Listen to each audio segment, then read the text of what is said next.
Special occasion Ravi children academy के पूरी management की टीम, यहाँ के प्रिंसिपल, इनके सारे टीचर्स, सारे छोटे और बड़े स्टूडेंट्स और यहाँ पे उनके पेरेंट्स और भी सारे डिस्टिंग्विश्ड गेस्ट्स और मीडिया के बंधु। काफ़ी इम्पॉर्टेंट डे होता है जब स्कूल डे मनाया जाता है, और ईयर एंड में जब ये मनाया जाए तो साथ ही साथ हम लोग नेक्स्ट ईयर के लिए एक नई खुशियों की सौगात के लिए प्रे करते हैं और साथ ही साथ कोई ना कोई कमिटमेंट करते हैं कि नए साल में हम लोग कुछ नया करेंगे। तो बच्चों, आप लोगों ने सोच लिया कुछ नए साल में क्या नया सीखेंगे आप लोग? अभी नहीं सीखा? तो आज के बाद कुछ एक नया चीज जो करेंगे आप, उसके बारे में तैयारी जरूर कर लीजिए कि नेक्स्ट ईयर में एक नया चीज करेंगे हम लोग। और जो स्कूल का टाइम होता है वो बड़ा अच्छा होता है। स्कूल के टाइम में हम लोग सोचते हैं कि छुट्टी हो जाए, और जब स्कूल खत्म हो जाता है तो लगता है स्कूल क्यों खत्म हो गया। और 2 साल आप लोगों ने देखा होगा, जब कोविड का टाइम था तो स्कूल बंद रहा करते थे, तो बच्चे बोलने लग गए थे कि अब स्कूल जल्दी खुल जाए। आप लोगों ने बोला था कि नहीं बोला था? कितने लोगों ने हाथ उठाएंगे एक बार? सभी ने, और उससे ज़्यादा पेरेंट्स ने, है कि नहीं? पेरेंट्स ने ज़्यादा बोलना होगा।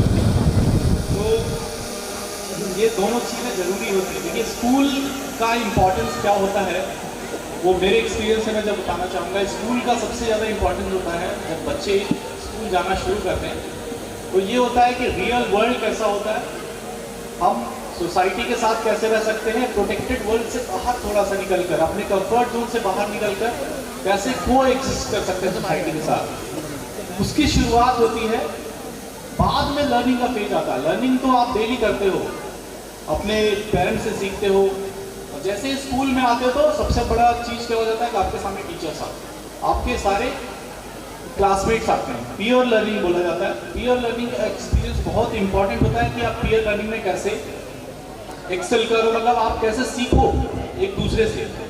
उसके पेरेंट्स ने उनको क्या सिखाया, उनको क्या वैल्यूज मिला, आपके पेरेंट्स ने आपको क्या सिखाया। तो इस तरह से कलेक्टिव विजडम आता है जो एक दूसरे से लोग सीखते हैं, और वो बहुत इंपॉर्टेंट होता है, लाइफ लेसन होता है ये, वो सबको सीखना जरूर चाहिए।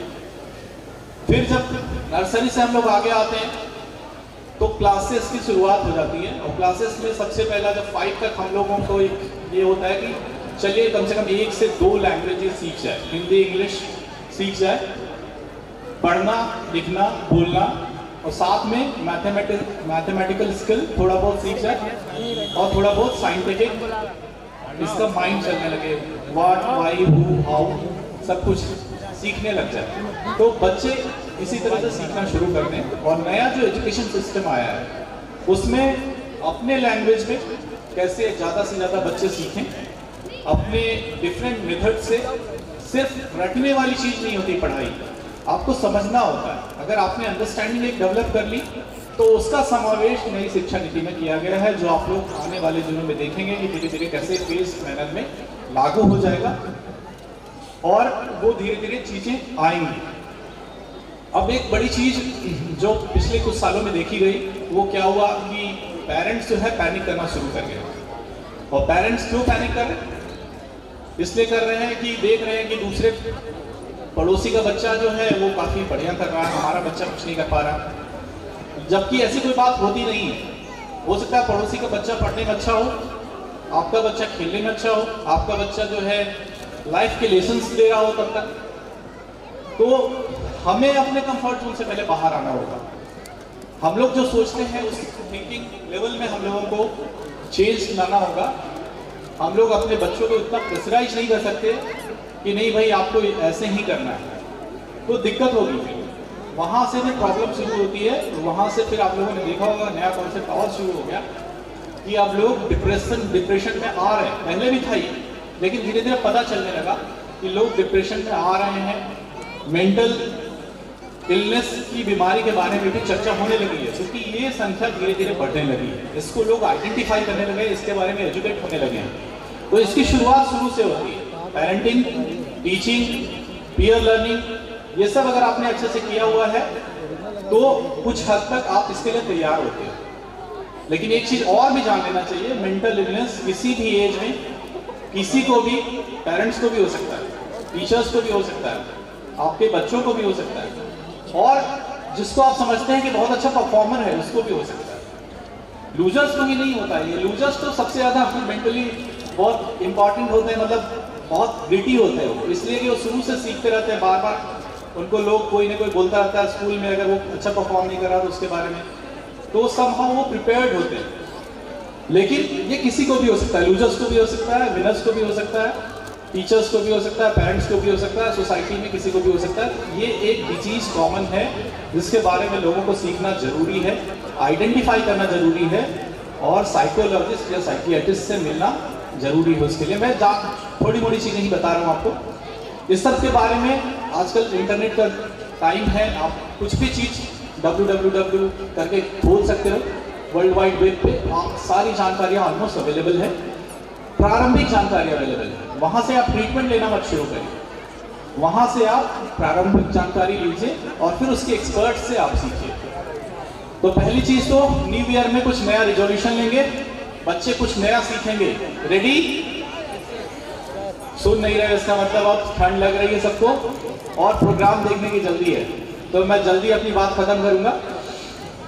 स्पोर्ट्स जरूर खेलिए, स्पोर्ट्स में कुछ भी जो भी अच्छा लगता हो, पढ़ाई के अलावा कुछ ना कुछ एक्स्ट्रा करिकुलर एक्टिविटी जरूर करेंगे, वो चाहे आपका आउटडोर स्पोर्ट्स हो या इंडोर स्पोर्ट्स हो। मोबाइल और ये छोड़ के, मोबाइल और कंप्यूटर और टीवी छोड़ के इसके अलावा करिएगा, वो उसमें सब एक्सपर्ट हैं। मोबाइल, कंप्यूटर, टीवी को छोड़ के कुछ एक अलग एक्टिविटी आप जरूर करें, जिससे कि आप फिजिकली फिट हो, मेंटली फिट हो, और एजुकेशन के लिए तो आपके स्कूल और आपके पेरेंट्स नहीं है, वो आपको सिखाएंगे।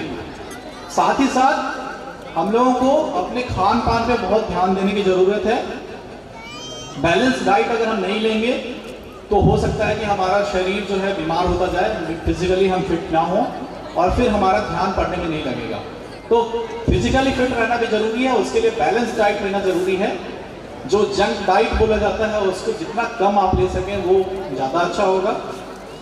इसके अतिरिक्त हम लोगों को EQ जो बोला जाता है, इमोशनल क्वेश्चन, उसके लिए हमको स्ट्रांग बनना है, इमोशनली स्ट्रांग रहना चाहिए, और वो आपस में ही सीखेंगे आप। जब ज़्यादा आप लोग, आपको स्कूल में भी बताया जाएगा इसके बारे में थोड़ा बहुत, और जब फ्रेंड्स के साथ रहते हैं, आप अपने स्कूल में रहते हैं, कॉम्पिटिटिव एज जब आपको मिलता है या फिर आप कंपटीशन के लिए फाइट करते हो, तो उसमें धीरे धीरे आपका EQ भी बेटर होता जाता है IQ के साथ साथ। तो ये सारी चीज़ें बहुत ज़रूरी हैं। एक अभी विंटर का टाइम है, तो आप सबसे अनुरोध है कि पूरे कपड़े पहने, विंटर में अपने शरीर को ढकने के लिए पूरे कपड़े पहने, जिससे कि आप लोग सर्दियों से बच सके। घर से बाहर जब भी निकलें तो बिल्कुल सुरक्षित होकर निकलें। शाम के बाद अगर फॉग हो तो बाइक वगैरह या फिर बड़ी गाड़ियों में जो चलते हैं वो ध्यान दे के रिफ्लेक्टर वगैरह लगा के चलें, कम से कम निकलें, जब जरूरत हो तभी निकलें, और अपने शरीर का तापमान बिल्कुल आप मेंटेन करके चलें, जिससे कि एक्सटर्नल टेम्परेचर जो आपको चाहिए वो प्रॉपर मिलता रहे आपको। अदरवाइज क्या होता है कि इसमें साथ ही साथ आप लोगों को नहीं पता होता है, लेकिन ठंड में भी पानी पीने की जरूरत होती है, ठीक ठाक पानी पीने की जरूरत होती है। अदरवाइज ठंड में भी डिहाइड्रेशन होता है, वो लोगों को पता नहीं चलता, और इसीलिए BP भी किसी किसी का बढ़ जाता है। तो इन सब चीज़ों को निगरानी रखने की जरूरत है। अभी स्वास्थ्य विभाग ने कोविड एडवाइजरी जारी की है कि जब हम भीड़ में रहें तो मास्क पहने, क्योंकि कोविड का आप लोगों ने देखा है कि फिर से ये आना शुरू हो गया है। तो कोविड के बारे में आप लोग सभी परिचित हैं कि कोविड कैसी बीमारी थी। जिन ने वैक्सीन नहीं लिया है, जो एलिजिबल हैं, वो वैक्सीन जरूर ले लें, और कोविड एप्रोप्रिएट बिहेवियर जैसे कि मास्क पहनना, भीड़ में जब आप जाते हैं, किसी फंक्शन में जाते हैं तो एक मास्क पहनने की आदत डालें।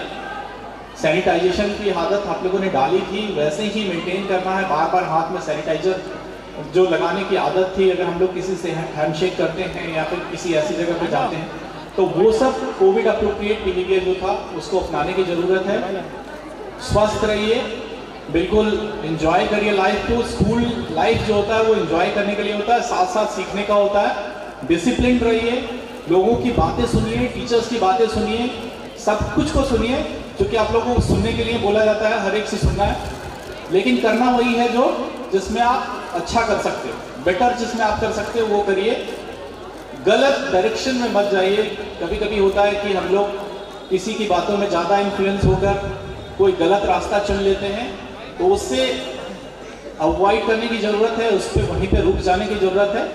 इसीलिए पेरेंट्स और टीचर्स होते हैं कि आप उनसे कुछ शेयर करते रहें, अदरवाइज दिक्कत हो जाने पर फिर उसकी प्रॉब्लम क्रिएट हो जाती है। सोशल मीडिया एक इम्पॉर्टेंट एस्पेक्ट है, आप उसको नकार नहीं सकते, लेकिन जितना कम से कम यूज करें उतना बेहतर होगा।